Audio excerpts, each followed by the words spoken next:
Eu sou Miguel Antônio Pacheco, sou mineiro, amazonense de coração. Já estou aqui há mais de 40 anos. Sou jornalista, pós-graduado em planejamento turístico. Quando eu formei em jornalismo, eu já tinha passado por outros cursos na UFAM, mas eu tinha aquela cara do militante. E aí eu escrevia na época muito para todos os jornais assim. Eu tenho uma memória mais coletiva, eu diria fotográfica de um movimento. Era um tempo de muita efervescência política no país. E existia um amplo movimento contra a ditadura militar. E eu estava ali, chegadinho, mineirinho, eu não conhecia tanta gente assim. E nesse período de 82, nessa greve, eu conheci não só o Durão Duarte, mas também eu conheci a Vanessa Gazzotti, o Paulinho Costa. Era uma turma assim, de militantes bem ativos politicamente. Ali nasceu uma amizade que durou muitos anos. Já no curso de jornalismo de comunicação social da UFAM, eu me tornei presidente do Centro Acadêmico de Comunicação.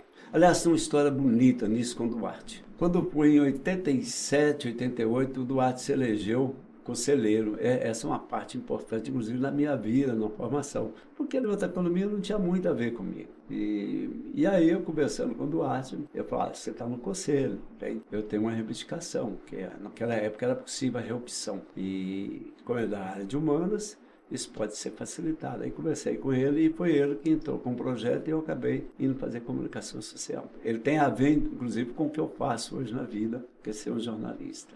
Olha, eu e o Duarte tive uma grande afinidade, porque nós éramos muito amigos. Eu tinha muito a ver com ele, a gente saía muito junto. Mas aquela figura assim, irreverente, tinha aquele espírito também de rebelde, né, dos anos 80. Né? Eu costumava brincar até que quem não era rebelde, quem não é rebelde da juventude, já é um velho precoce. E o Duarte não tinha nada disso. Ele era um cara muito participativo. Algumas coisas me chamavam a atenção. A capacidade de elaboração dele, a criatividade, a rapidez no raciocínio dele. Mas ele era um cara que gostava de falar em público, ele gostava de tribuna e falava muito bem. Ele era muito, como posso dizer assim, ele era muito convincente, mas era, sobretudo, muito criativo. E tem muitas lembranças com o Duarte, muitas lembranças. O Duarte tinha essa coisa de falar algo.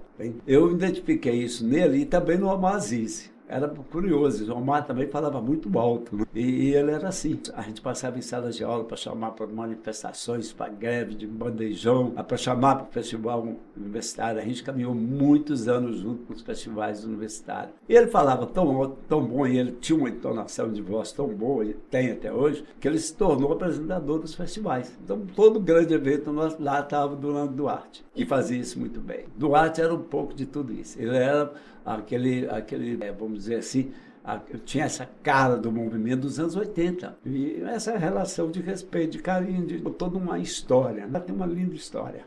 E continua contribuindo muito, porque ele é hoje não só um publicitário, alguém ligado à área de comunicação, um historiador. Então, resgatando as histórias antigas de Manaus. Isso é muito importante. Bem, na vida é isso. Nós nascemos para sermos felizes. E amigos nos fazem felizes. Então foi legal manter esse respeito, esse carinho. Olha, se eu fosse definir o Durão Duarte em uma palavra, eu definiria inteligência mesmo. Eu sempre destaquei essa capacidade do Duarte de elaboração, de criação.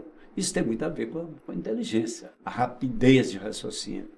Tudo isso tem a ver com inteligência. Então, eu definiria o Duarte como um ser dotado de uma grande inteligência. A gente gostava muito de ser unido pela praça do teatro e, às vezes, a gente passava um pouquinho do horário. E o Duarte morava muito longe. Aí era engraçado, porque toda vez que eu dava 11h30, meia-noite, ele começava a se preocupar em ver quem é que estava de carro, né? Que era para pegar uma carona. Aí eu me lembro disso, que era engraçado. De vez em quando eu cutucava Duarte, olha, o horário. Porque depois era uma dificuldade, né? Naqueles tempos ainda de vaca magra, né? E são coisas engraçadas. A outra, a gente tinha uma disputa sadia, que era nos congressos da UNE, nas viagens de nível nacional. O Duarte era um recordista de eventos. Ele ia para o congresso da UNE, ele ia para os encontros de CONEB, que era de conselhos de base da UNE. E eu também tinha muito isso. Eu fui coordenador da Viração, que era uma corrente política que atuou nos anos 80, 90, dentro da UNE. E Duarte participando ativamente, ele era, inclusive, uma referência em nível nacional também.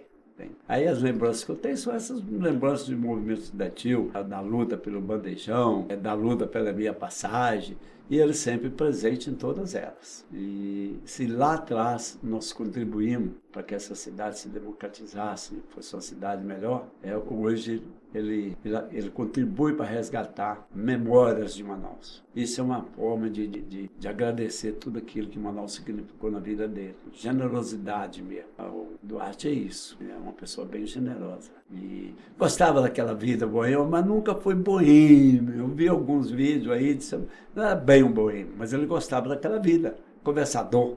Né? Então ele gostava muito de papear, de conversar, de falar.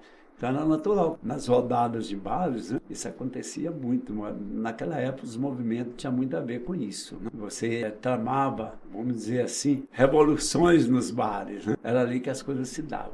Muitas das manifestações, muitos dos atos, dos movimentos, nasciam nos bares, nos botecos da vida. E era isso.